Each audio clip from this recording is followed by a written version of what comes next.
ఎవరైతే నిత్యము కూడా విష్ణు సహస్రనామ స్తోత్రాన్ని పారాయణ చేస్తారో వారికి దాటడానికి వీలు లేనంత కష్టాలు ఏనాడు కూడా ఏర్పడవట.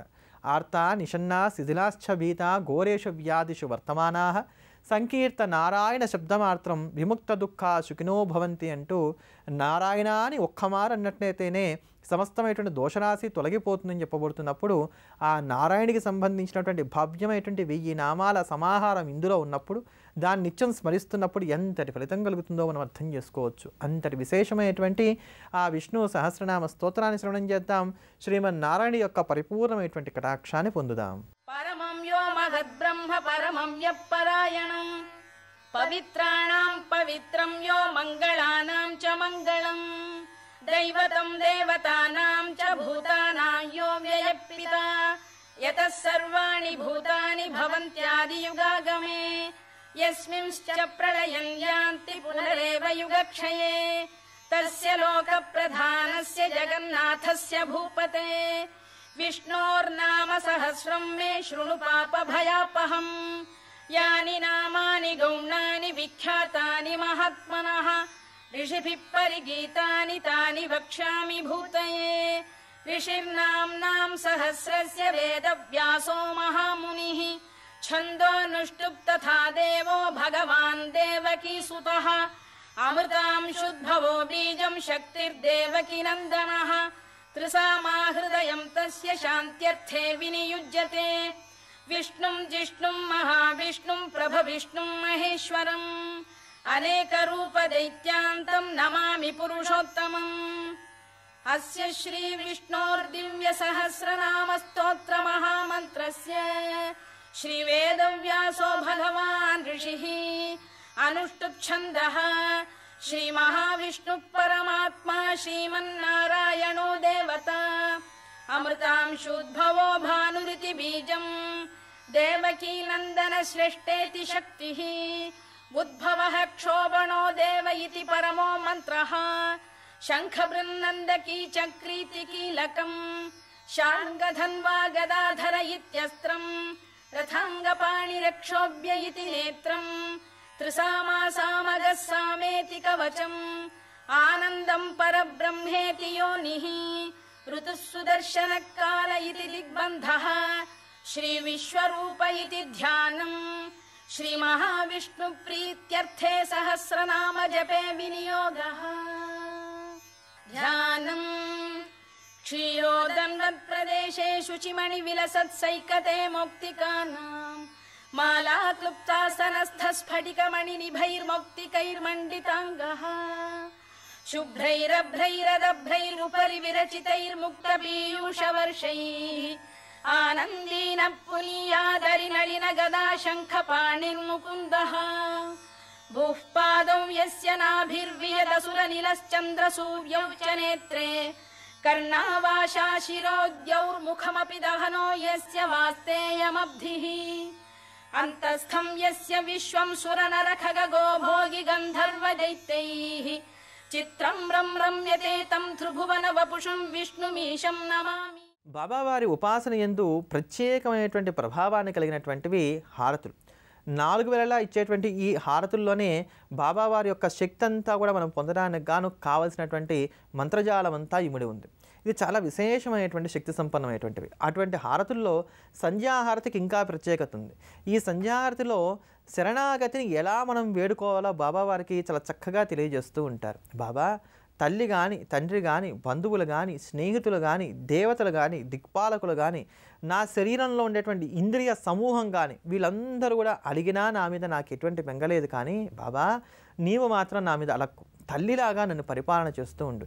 ఈ సంసారం అనేటువంటి సాగరం ఏదైతే ఉందో, బురద ఏదైతే ఉందో, ఇందులో నేను చిక్కుకోకుండా ఎప్పుడూ కూడా నీ పాదధ్యానమే చేస్తూ నీ యొక్క కారుణ్యాన్ని నేను పొందే విధంగా రక్షిస్తూ ఉండు అంటూ బాబావారి యొక్క కృపను అనన్యంగా మనం పొందడానికి గాను చేయవలసినటువంటి ప్రార్థన ఏదైతే ఉందో అదంతా ఎలా ప్రార్థన చేయాలో మనకు చూపించేటువంటి హారతే ఈ సంధ్యాహారతి. అందుకనే ఎవరైతే నిత్యం కూడా సంధ్యాహారతిని బాబావారికి ఇస్తూ ఈ యొక్క కీర్తనలు పారాయణ చేస్తూ ఉంటారో వారికి బాబావారి యొక్క పరిపూర్ణమైనటువంటి అనుగ్రహం లభించి వారందరూ కూడా బాబావారి యొక్క సంరక్షణలోకి వెళ్ళడానికి మనకి ఎప్పుడు ఏది యుక్తమో అది బాబావారి చేత అనుగ్రహింపబడే విధంగా మనం సాగడానికి అవకాశాలు ఏర్పడుతూ ఉంటాయి. అంతటి భవ్యమైనటువంటి హారతి సంధ్యాహారతి. మన మనస్సులో ఉండేటువంటి కోరికలన్నీ కూడా నెరవేర్చుకునడానికి గాను ఉపకరించేటువంటి ఆ సంధ్యాహారతిని శ్రవణం చేద్దాం, ధన్యులమవుదాం. सच्चिदानंद सद्गुरु साईनाथ महाराज की जय। भारती साई बाबा सौख्यदातार जीवा चरणार जातली द्यावा दासा विसावा भक्ता विसावा। भारती साई बाबा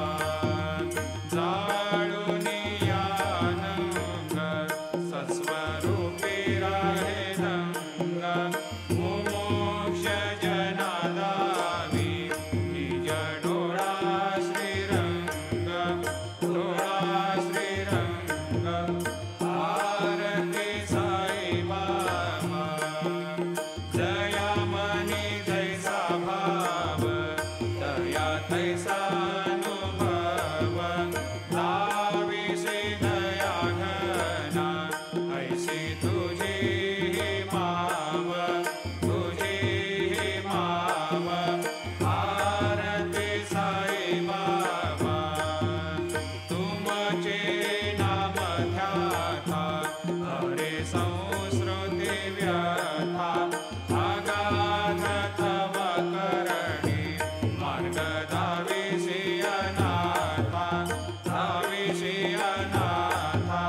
भारती साई बाबा कलियुगी अवतार सगुण परब्रह्म साचार।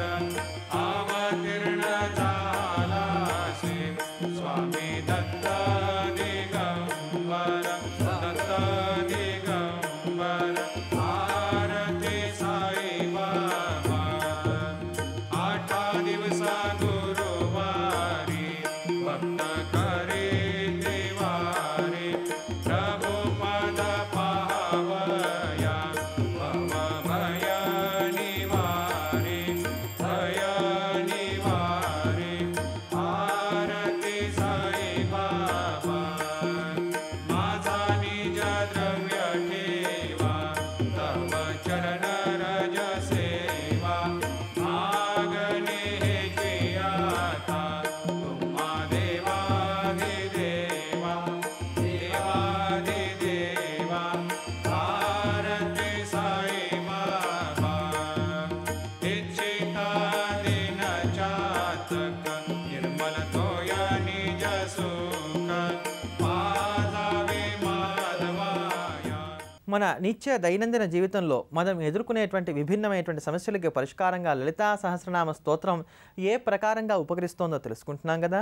ఆ క్రమంలో నేటి రోజున పురుషుల్లో ఉండేటువంటి ఓజో శక్తిని వృద్ధి చేసుకోవడానికి గాను ఉపకరించేటువంటి భవ్యమైనటువంటి నామాన్ని గురించి తెలుసుకుందాం. పురుషుల్లో ఉండేటువంటి ఈ ఓజో శక్తే బలంగా, పుష్టిగా, కాంతిగా, ధాతు సంబంధమైనటువంటి సమస్తమైనటువంటి దోషాలు తీసివేసే విధంగా ఉంటుంది కనుక ఈ ఓజో శక్తిని ఎప్పుడు కూడా అందరూ కూడా సంరక్షించుకుంటూ ఉండాలి. కానీ ఇప్పుడు చెప్పుకోబోయేటువంటి ఈ నామం ప్రధానంగా పురుషులందరికీ కూడా చాలా చక్కగా ఉపకరించేటువంటి నామం. ఓం ఐం హ్రీం శ్రీం ఓజోవత్యై నమః. ఓం ఐం హ్రీం శ్రీం ఓజోవత్యై నమః. చాలా తేలికైనటువంటి నామం. ఓం ఐం హ్రీం శ్రీం ఓజోవత్యై నమః. ఇంతే. ఈ నామాన్ని కనుక నిత్యం 108 సార్లకి తగ్గకుండా యథాశక్తిగా జపం చేస్తూ వచ్చినట్లయితే కనుక ఖచ్చితంగా పురుషులందరూ కూడా మంచి బలాన్ని కలిగి ఉండడానికి కానీ ఆస్కారం ఏర్పడుతుంది. ఎవరైతే బలహీనంగా ఉంటూ ఉంటారో, దుర్బలంగా ఉంటూ ఉంటారో, ఎవరి ముఖంలో అయితే కనుక కాంతి కొంచెం తక్కువగా ఉంటుందో, ఇన్నాళ్ళు బాగున్నాను కానీ హఠాత్తుగా నాకు నీరసం వస్తుంది అనుకుంటూ ఉంటారో, అటువంటి వారందరూ కూడా పురుషవర్గంలోని వారందరూ కూడా ఈ ఓం ఐం హ్రీం శ్రీం ఓజోవత్యే నమః అనబడేటువంటి నామాన్ని కనుక నిత్యం జపం చేస్తూ వచ్చినట్లయితే ఖచ్చితంగా తిరిగి శక్తిని పొందడానికి ఆస్కారం ఏర్పడుతుంది. శక్తి కలిగిన వారు కనుక ఈ జపాన్ని కనుక చేస్తూ వచ్చినట్లయితే వారిలో ఉండేటువంటి శక్తిని ఎప్పటికీ అలానే కలిగి ఉండటానికి కూడా ఆస్కారాలు ఏర్పడతాయి. అంతటి మహత్వపూర్ణమైనటువంటి ఈ నామాన్ని జపిద్దాం, తరిద్దాం. మన నిత్య జీవితంలో మనం ఎదుర్కొనేటువంటి సమస్యలకు పరిష్కారంగా ఉపకరించేటువంటి తేలికపాటి పరిహారాల గురించి తెలుసుకుంటాం.